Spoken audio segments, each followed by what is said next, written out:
So let's bring in NBC's national political correspondent, Steve Kornacki. He's over at the big board. So, Steve, man, it's crazy. Polls coming out. We're 3 weeks away from this election. There were 3 network polls that came out yesterday. CBS had Harris up 3. ABC had Harris up 3. We have the race tied, which is a great way of saying, you look at margin of error, there's a tied race. Nobody knows anything. We can only look into the polls 3 weeks out and get a snapshot. What does that snapshot show you? Yeah, no, exactly. It's that time. They're going to be coming fast and furious, all these different polls right now. Well, take a look at ours. As you say, a tie. What's significant in ours is the shift that we found, at least relative to a month ago, September, the last time that NBC News was in the field with a poll. Back then, our poll had Harris ahead by 5. Now a tie. Just in terms to refresh people of what's happened since we took our last poll. This poll was conducted just in the wake of that Trump-Harris debate. What's happened since, obviously, there's been a vice presidential debate. There have been campaign events. Harris has done a number of interviews. I think the most significant shift that we found underneath in our poll is right here, and it's on the basic perception of the candidates. We asked, do you have a positive or negative view of both of them? Now, for Trump, you could see here 43 positive, 51 negative, not very good. Typically, yeah, it's about what he usually gets. In fact, this is a tick higher, I think, a positive score, believe it or not, than we usually get for Trump here. So it's a little bit better for him, but the shift is here. It's with Harris, 43 positive, 49 negative. When we took that last poll a month ago, she was actually above water. She had a 48% positive rating and a 45% negative rating. There was a clear advantage for her in our poll a month ago on basic image, basic likability, basic perception over Donald Trump. That advantage, in our poll at least, has basically gone away in a month for her. Also, what else is happening here underneath these numbers? I think Harris weighted down by, she's part of, an unpopular administration. Joe Biden's approval rating in our poll sits at 43%. And to put this in some perspective, we also checked the retrospective job approval rating for Donald Trump, asking voters right now, thinking back to Trump's presidency, do you approve or disapprove of the job he did? A 48% approval rating for Trump retrospectively, notably, that's better than Trump ever did in our poll when he was actually president. So Trump perhaps benefiting from a little bit sort of warming of attitudes towards his presidency after the fact. And again, that's 5 points better than Biden's current approval rating in our poll. And you also see it here, asking, are the Biden administration policies helping or hurting your family? Only a quarter of voters in our poll say those policies are helping. And again, we asked the retrospective question about Trump. Did his policies help or hurt your family? And again, you see a difference. Look at that 44% plurality here saying that Trump's policies did help their families when he was president. So I think the weight of the Biden administration and maybe some, as I say, retrospective warming towards Trump underneath these numbers, too. Now, from Harris's standpoint, probably the most encouraging number for her campaign is right here. And you're looking at this. This is, the most important issue. But we asked this a different way than we normally do. Typically, we'll give folks a series of issues. Is it important? Is it not important? Sort of a general sense. We asked the question specifically this time, is there one single issue that to you is so important it will be the entire basis of your vote? That's what we asked. And on this one, abortion actually came in at the top of the list. You see 22%, more than 1 in 5 voters. And this issue is where Harris has her largest advantage over Trump in our poll. Her advantage is 19 points. We asked, who would you prefer on abortion, Harris or Trump? By a 19-point margin in our poll, voters say Harris. And again, more than 1 in 5 are saying that issue is of singular importance to them. It's the entire basis, or could be, of their vote. So that's an advantage that Democrats think could drive turnout. There could be a persuasion effect there. And then we'll just land on this one, I think, for 2 reasons. This is the gender gap. We've been talking about a gender gap in American politics since 1980. This would be the largest ever. Trump, 16 points ahead among men, 56-40. Harris, 14 points ahead among women, 55-41. Do the math, right? 30-point gender gap. That would be an all-time high if that's actually what happens. And it's interesting, too. It's that the gap is so huge. The advantages are, as you see here, about equal. Trump among men, Harris among women. which one of those is one of those going to be disproportionate come Election Day? Is Trump going to drive up an even bigger advantage among men? That could put him over the top. Is Harris going to drive up an even bigger advantage among women? That could put her over the top. It's almost like a tug of war here when you talk about the gender gap this time around. What's so interesting, Steve, is you sort of have these, you see the electorate changing just sort of under these candidates' feet, where you see black men and Hispanic men not coming back to the Democratic Party as much as they have in the past. At the same time, you see white, college-educated voters breaking to Harris in record numbers for a Democrat. And so, of course, we don't know how all of that washes out. But the operating theory I've always worked on in politics is usually for the most of the time, like, people come home to their party. I'd always go around telling people this, I'm going to knock on this Democrat's door and make them vote Republican. I go, you know what? My family was a Crest family. Colgate could have dumped all the toothpaste on our front door. My dad would have thrown it all away. We were a Crest family. We were a Walter Cronkite family. It was just locked in. And in politics, I've usually found that to be the case, that voters usually come home and they follow the habits they've used done in the past. But in this case, I do wonder whether Trump gets those white college-educated voters back and whether Harris gets black men and Hispanic men voting at the numbers that they've usually voted for Democrats in the past. And that's what makes the final 3 weeks so unpredictable and so fascinating. Talk about these shifts in the electorate. Yeah, absolutely. And look, for his historical comparison, we took an NBC poll a couple of weeks ago of just Hispanic voters. We showed Harris leading Trump by 14 points among Hispanic voters. We took a similar poll 4 years ago. Biden led Trump among Hispanics by 29 points, so cutting it in half. And remember, 4 years ago, Trump was already making progress with Hispanic voters. I think the variable when you're talking about, the sort of different demographic groups like you are right there, there's the persuasion question, and then there's the question of turnout. Because remember, in 2020, basically 160 million people voted in the election. Astronomically high. That was up from about 130 million. The 2016 number had been about 130 million. So like a 30 million voter increase. And I think one of the questions and one of the things we see in our new poll is just trying to gauge overall enthusiasm, interest level in this election. And there's some indications in our poll it may be down from 2020. It'd be amazing to ever get higher than 160 million.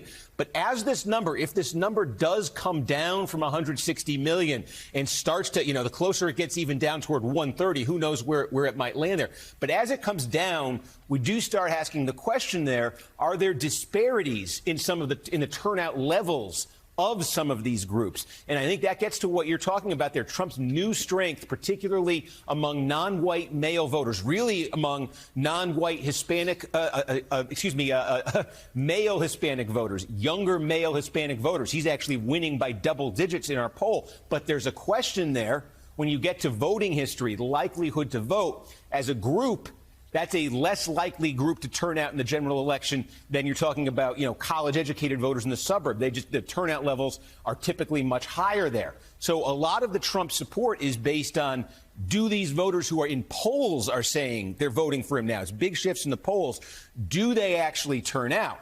And I think the closer this number is getting to that 160 million from 2020, the answer is probably yes. As you start to fall down from 160 million, the more substantially you fall from that, the answer may be no, and that may be a big Democratic advantage if something like that were to come to pass. If that Trump coalition, voters who don't necessarily vote in midterm elections, they don't vote in special elections, they're saying they may vote in the presidential election.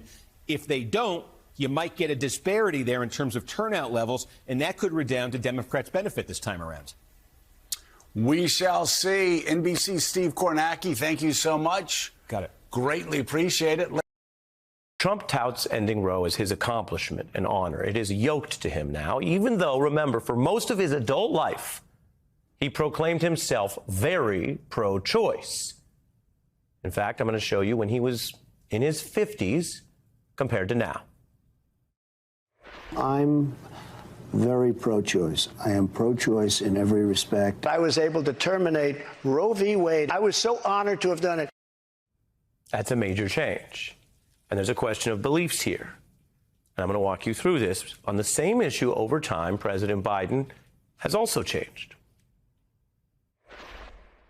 I do not view abortion as a choice and a right. I support Roe. I support a woman's right to choose under that constitutional guaranteed provision. The Supreme Court's terrible, extreme, and I think so totally wrong-headed decision to overturn Roe v. Wade. Now, Biden's position changed. And as president, he took actions to protect women's rights, the DOJ even taking some basically red states to court over it. So what really matters here? Is it a president's personal beliefs, if they have them? Or is it what they do, who they appoint? Or is it some combination of these two themes? This matters for the choice people are going to be making in these 20 days plus. Biden's a lifelong practicing Catholic, and that once shaped his policy stances more back in the 70s, a very different time for women's rights. You could see him there in the pews. Back then, he said he didn't like Roe. It went too far. I don't think a woman has the sole right to say what should happen to her body, he said in 1974. Now, Biden says he still has a religious view personally on the topic, but as president of this whole country, he thinks the Supreme Court precedent should have been upheld. And just last year, he put it plainly. He didn't walk away from the complexity, but he said, I'm a practicing Catholic. I'm not big on abortion. But guess what? Roe v. Wade got it right. So Biden says, and many allies and friends of his around him say it's true and provable over the decades, that he has this nuanced difference between his own religious upbringing and his obligations as a leader. And in a country where there are many religions, many spiritual views, there is not a way to have one religion rule public policy for all. Our Constitution also counsels otherwise. And Biden's not the first in this category. Other candidates have emphasized on the campaign trail that their religion would not dictate every decision in office. So there's some nuance. And yet many voters have a common shorthand, I bet you've heard it, about focusing on choosing candidates whose personal beliefs supposedly should match their own. People can seek this belief alignment, but the power brokers and insiders who often run things, they don't do that. They use a very different lens. And this is what I want to talk to you about. Many of them don't care what the politicians personally believe, or whether they go to church, or what they personally decide is right and wrong in some religious ethical sense. Some of them don't even care what the politicians say. A lot of the most powerful people making political moves that affect your life only look at what the politicians do in office and whether they can predict or shape it. So take the same issue of abortion. One of the most effective political operations in the U.S. is the multi-decade right-wing anti-abortion or pro-life movement, which set out to change the courts so they could change the law. And as we all know, and as a backlash might judge, depending on what happens in November, that effort to change the courts and the law was achieved. They did it. And they didn't care much about Trump's proclaimed or past beliefs. I'm very pro-choice. I am pro-choice in every respect.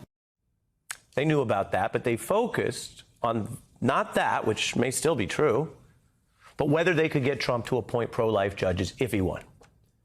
When it comes to beliefs, these groups didn't use their money and power to get some big study going of what Trump or anyone personally believed. They used their power to get their values imposed on you, imposed on the public, not to search the candidates' hearts. The leader of that abortion effort is Leonard Leo. He's a conservative power broker. He leads a big group that does this work and chairs the Federalist Society. He's been involved in every Republican Supreme Court pick in this modern era, and he's accumulated incredible wealth from other like-minded donors, topping $500 million. And ProPublica notes he's the man behind the right Supreme Court supermajority. Now, Leo often moves behind the scenes, but I did ask him about this, in an interview a few years ago at Cornell Law School and learned about a specific example with Trump, which is echoing now today with abortion being the voters' top concerns. All the way back in 2016, Leo talked to candidate Trump. And in an example of how power works, Trump then released a list of judges he would pick from that list to decide who would go on the Supreme Court. In other words, the power brokers didn't want to know his heart or his past views. They wanted a specific list they could hold him accountable to if he would provide it. Sometimes that happens in private and they talk it out. In this case, Trump wanted to do it in public. And Leo helped write the list. It was Donald Trump, the candidate, Don McGahn, his general counsel, and myself. At some point, he sprung this idea about the list. I want to put out a list of all people from which I would pick a Supreme Court justice. You handed him a list of how many names? At that meeting, it was a list. Well, it was a list of 8, and he said, "Well, I really wanted a dozen." That's how it actually worked. They literally handed him the list of judges. Anyone could see Vance is not consistent. If you searched his beliefs, at best you'd find a changing contradiction, or maybe, technically, you'd find nothing. But before most people heard about him, Thiel already knew about that whiplash tour from never Trump to always Trump. I'm a never Trump guy. I never liked him. The most important thing that we can do for those people, for that American nation that we all love, is to re-elect Donald J. Trump, President of the United States. No consistent beliefs. For Vance backers, it may show that he can be shaped into anything, reversing the core story he used to rise to prominence.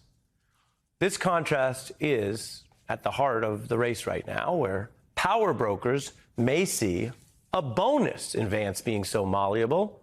So at one level, you can say, yeah, politicians do shift their positions. That happens. And then voters may care depending on the reason. At another level, not all these changes are substantively the same. Changing based on society's evolving progress, like candidates in both parties have actually done around marriage equality, or in response to some new set of facts or new conditions, that's different than changing just to pursue power. So you can decide whether you want to focus heavily on, say, somebody's past personal beliefs, or also factor in that lens that the insiders are using. Is there a way to hold the politicians accountable to what they will do? Not be fooled by talk about beliefs if they're not relevant to what's going to be done with their power. Now, I could stop right there. But there is a final layer that's also specific to our current MAGA era, and is also bad news for this Trump-Vance experiment. And let me say it as plainly as possible. Donald Trump has ushered in a lying, cynical style that has now become the dominant rhetoric and mode of the Republican Party. And November will be an election that tests whether that continues or is finally brushed back. But his team admits they oppose facts, truth, and efforts to find truth. How else can you explain the incriminating howls of complaint by Trump and Vance when any factual sources fact-check them? Which is the whole point of having factual institutions like science or journalism. This goes beyond the usual debates that candidates can spin, exaggerate, or change their views, which predates this era, of course. It actually goes to a point from the book on, well, BS is how I can say it on air, by the philosopher Harry Frankfurt, where he discusses BS and how BS artists are worse for civic society than liars, he argues. Because the liar still operates as if the truth exists and it matters, and then operates against it for some goal. But the BS artist doesn't even care and would destroy it all for whatever the reasons are for them, usually personal gain, for politicians' power. The philosopher writes, someone who lies and someone who tells the truth are playing on opposite sides in the same game. One, guided by the authority of the truth, the liar defies that authority. But the BSer, as he says, the BS artist, ignores these demands altogether. He does not reject the authority of the truth, as the liar does, and oppose himself to it. He pays no attention to it at all. And Frankfurter argues by virtue of this, the BSer is a greater enemy of the truth than lies are. It's kind of deep, but if you know anyone who BSes a lot, you can probably identify the difference between that and a specific falsehood or lie. If it sounds politically familiar, it's one reason that Trump's endless parade of misinformation, now parroted by Vance, is so grating and concerning. And perhaps you feel that when you see, is this how we live now? Vance won't admit Trump lost the last election. It's come up in many high-profile venues. But note, he doesn't actually lie to claim Trump won. He's just BSing through every question about it over and over. The truth can be complicated. In our report tonight, the examples include policy shifts in both parties over time for different reasons. We touched on different ideas about how to wield power. You can decide which might be relevant to you or what you think. But committing to live in a society governed by truth is not complicated. It's actually something very old school. It's the bedrock of reason, science, a shared reality, and any attempt at a democracy governed by that reality rather than political, self-interested propaganda.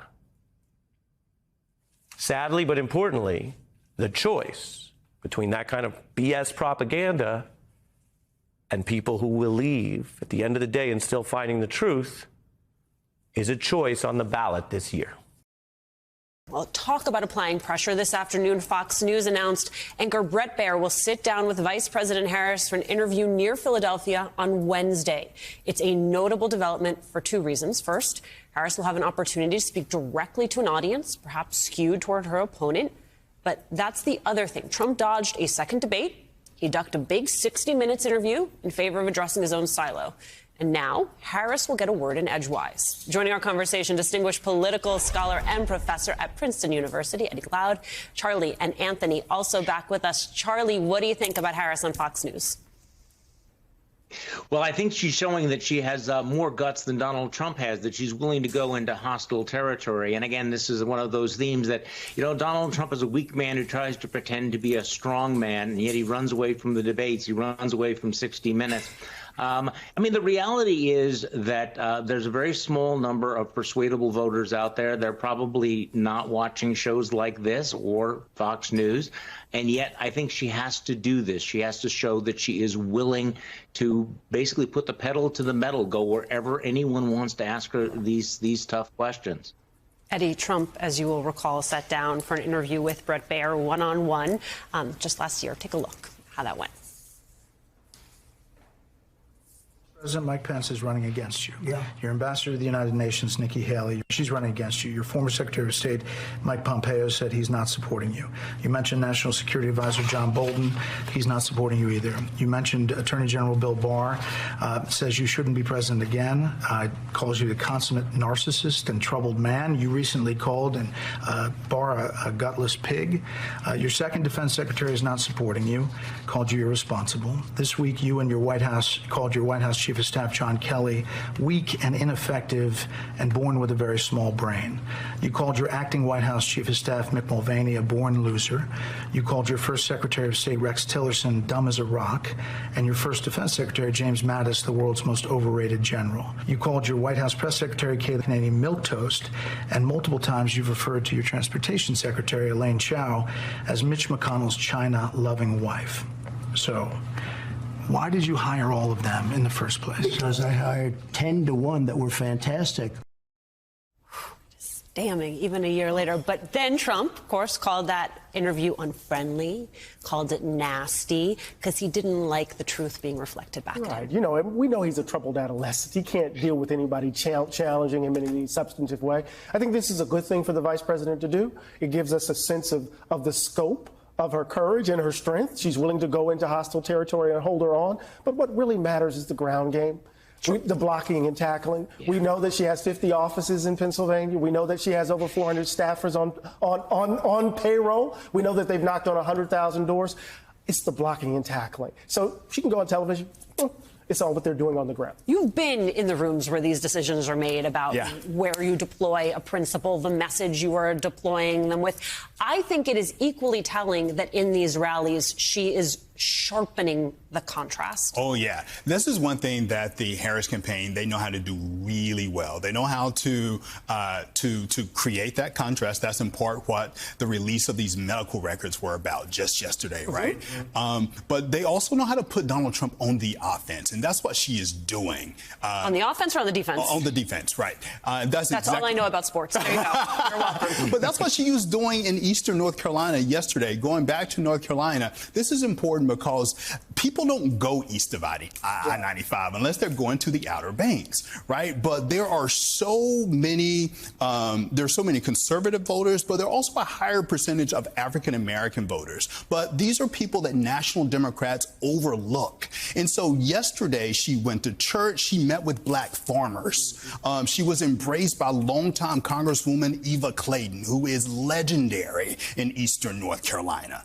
That's the type of stuff and the type of conversations that she needs to have. That's why she's going on Fox News trying to reach these Nikki Haley voters. That's why she's talking to Charlamagne tha God tomorrow. Again, these are not softball interviews. I don't know how much people know about Charlamagne, but he's a provocateur, right? And Britt Baer himself, he's not going to give her any hardballs either. I love that you are repping Eastern North Carolina so hard today. Somebody has to, man. Charlie, I got to make sure I talk about your endorsement, your piece this week on why I'm voting for Kamala Harris. You suggested it, quote, might feel warm and fuzzy to write in George Washington, but he's not on the ballot. Seems like a message to some of your fellow Republicans who have said they won't vote for Trump, but they're just not sure they can come out and vote for Kamala Harris. Yeah, you have a lot of them who have the partisan muscle memory, but I think this was a point that Liz Cheney made when she endorsed Kamala Harris, which is that in this election we do not have the luxury of keeping our hands clean or being above the fight. If you really regard Donald Trump as a real danger to the country, there's only one person that can stop him from being sworn in as president on January 20th, and that's Kamala Harris. So this is a moment to set aside ideological differences. This is not right or left. This is not an election that's going to turn on how we feel about taxes on carried interest.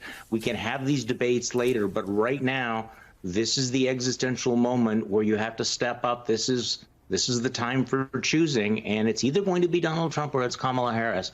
And I think that there are a lot of conservatives who need to understand that they can have the debates later, but right now they have to do what they know is right. They have to put country ahead of party. He talks at his rallies about fictional characters. He constantly is in a state of grievance about himself. He has no plans for the American people. And then he just makes things up on a full-time basis with the intention to make the people afraid, to make people fear that which they should not be afraid of. But he does it in a way that he thinks, I think, will compel them to believe that somehow he is the savior, when in fact he is quite unfit to do the job. That's Vice President Kamala Harris speaking with reporters on Saturday with a theme that she carried throughout the weekend. Good morning and welcome to Morning Joe. It's Monday, October the 14th, and with us we have the host of Way Too Early, White House Bureau Chief at Politico, Jonathan Lemire. Also, we have U.S. Special Correspondent for BBC News, Katty Kay. So much going on in the news today. Katty, why don't you get us started in North Carolina? Yeah, Joe, I mean, it's been a super busy weekend out on the campaign trail. And we're now, just 3 weeks until Election Day, pretty much. Yesterday, Vice President Kamala Harris held a rally in Greenville, North Carolina, where she called Donald Trump weak for refusing to do the things that every other presidential candidate typically does, including herself. He has no plan for how he would address the needs of the American people. He is only focused on himself. And he's not, but here's the thing, North Carolina, and he's not being transparent with the voters. He's not being transparent. So check this out. He refuses to release his medical records. I've done it. Every other presidential candidate in modern era has done it. he is unwilling to do a 60 Minutes interview. Like every other major party candidate has done for more than half a century. He is unwilling to meet for a second debate.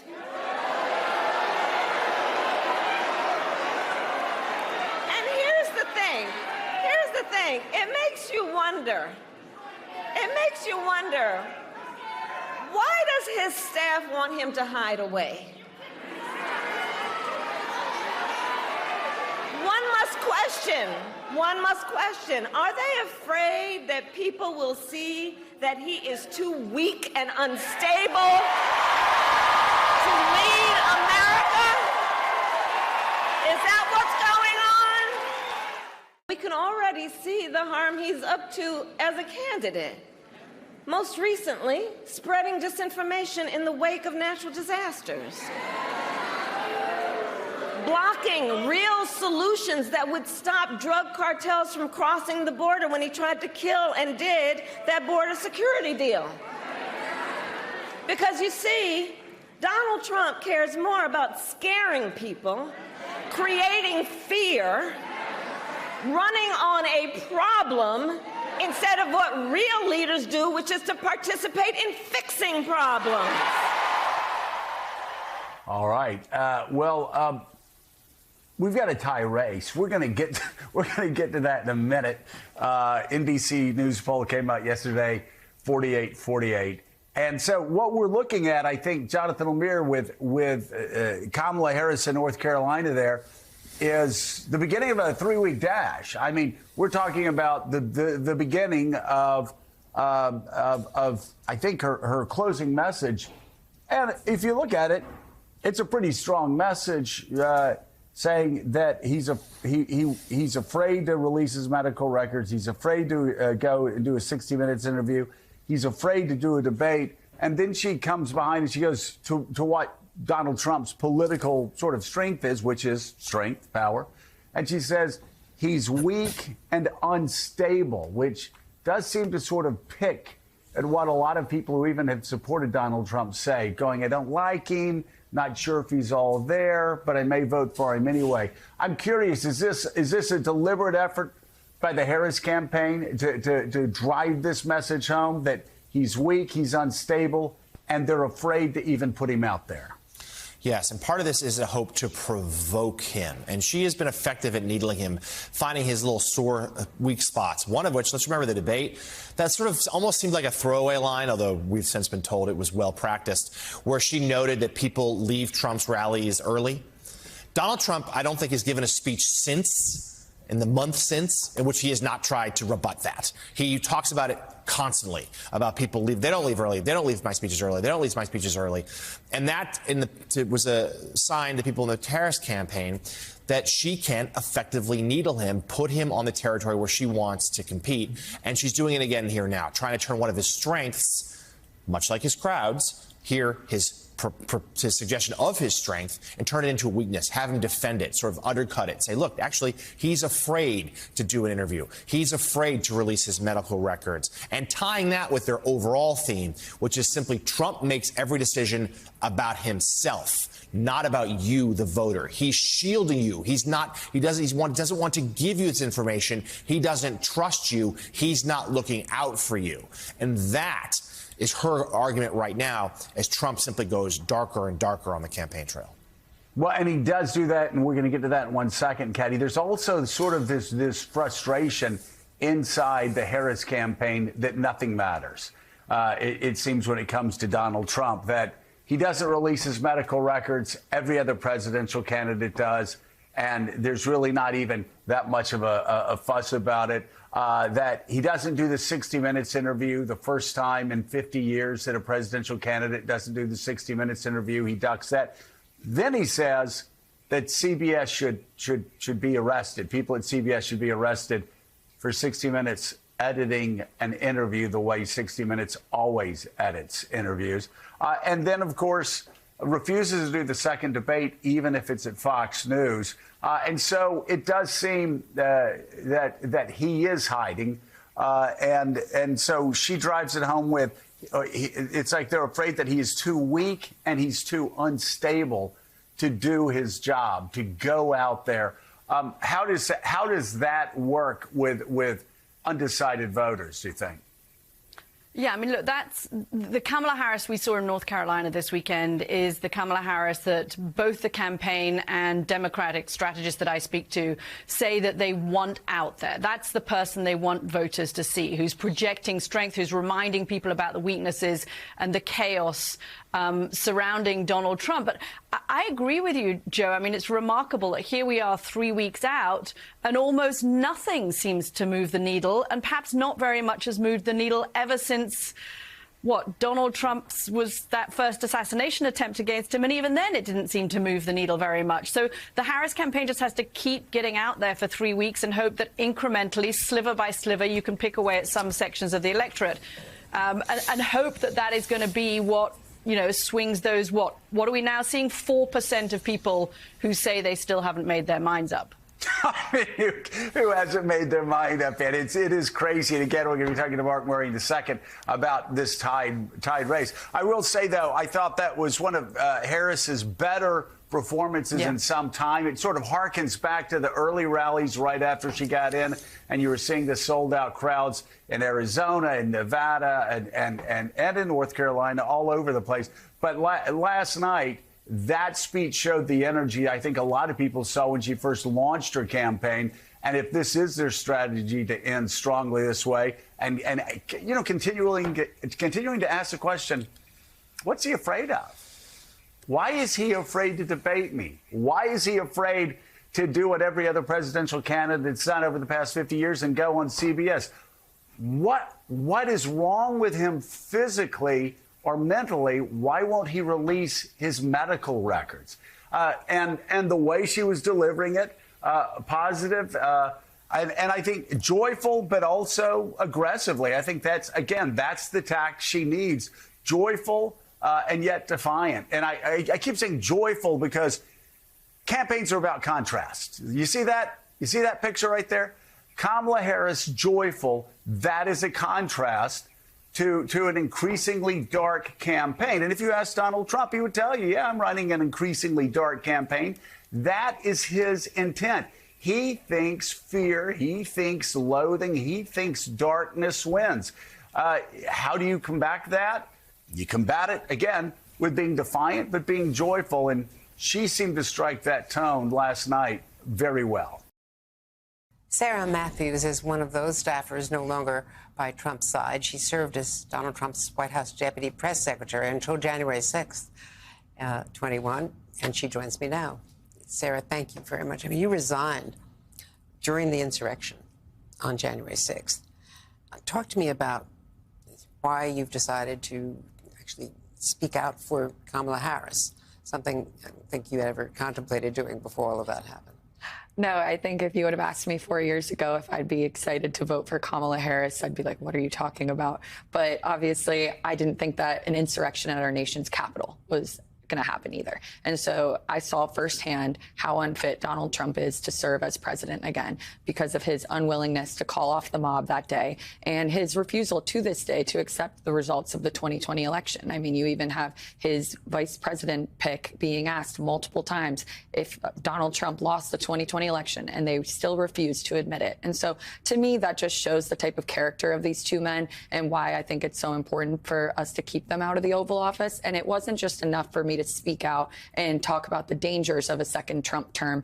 I knew that it was important for me to take that next step and show that it's okay to put partisanship aside and prioritize your country. And so that's why I was willing to endorse Kamala Harris, because I believe that we need to do everything we can to ensure that Donald Trump never steps foot in the Oval Office again.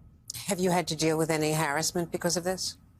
Yeah, that's obviously a calculation in the decision to speak out. I know that there's harassment and backlash in terms of my career prospects, and probably won't be able to have a career in Republican politics, at least in the current makeup of the Republican Party. But for me, what scared me more was the idea of a second Trump term. And if I sat on the sidelines of history and didn't say anything and speak out and know that I could have used my voice to help dissuade people from voting for him again. And so that, for me, it was an easy calculation. I know that there are other Republicans out there who aren't going to take that next step. And I wish that more would come forward, because I know that there are so many who privately believe what I'm saying publicly and what others like Liz Cheney are saying publicly. And so I wish that they would find the courage to come forward and do so as well, because the stakes are too high in this election. And there have been a number of young women like you, Cassidy Hutchinson, and a few others who have spoken up, who testified, who took that on. And there are some men, elected men, senators and Congress members, who are notably silent. Yeah, it is quite striking. I don't know if people realize this, but when I was at the White House and resigned, I was 25 years old. When I testified before the January 6th committee, I was 27 years old. I'm 29 today and still continuing to speak out. My dear friend Cassidy Hutchinson, who you mentioned, she was even younger than me. I believe she was 27 when she testified, or 25 when she testified. What is preventing a Mitt Romney or others? I mean, he's not even running for re-election, so he doesn't have anything to lose. Yeah, politically. I can't surmise what it is that's holding them back. I know that there are certain calculations they have to make, whether that's safety or I think, and for others, they're prioritizing their own ambitions over what I believe is best for the country, which is telling the truth to the American people about how dangerous Donald Trump is. And it is frustrating when I think about Cassidy and myself. We were at the very beginnings of our careers, but I believe that we couldn't sit by and just stay silent. We had to do what we thought was right and for our own moral compasses. And I know that looking in the mirror, I wouldn't be able to look at myself if I didn't speak out. And so I think that, those men who are twice my age, who are at the tail end of their careers, that's something that they'll have to live with. And so for me, myself, I just couldn't live with myself if I didn't speak out.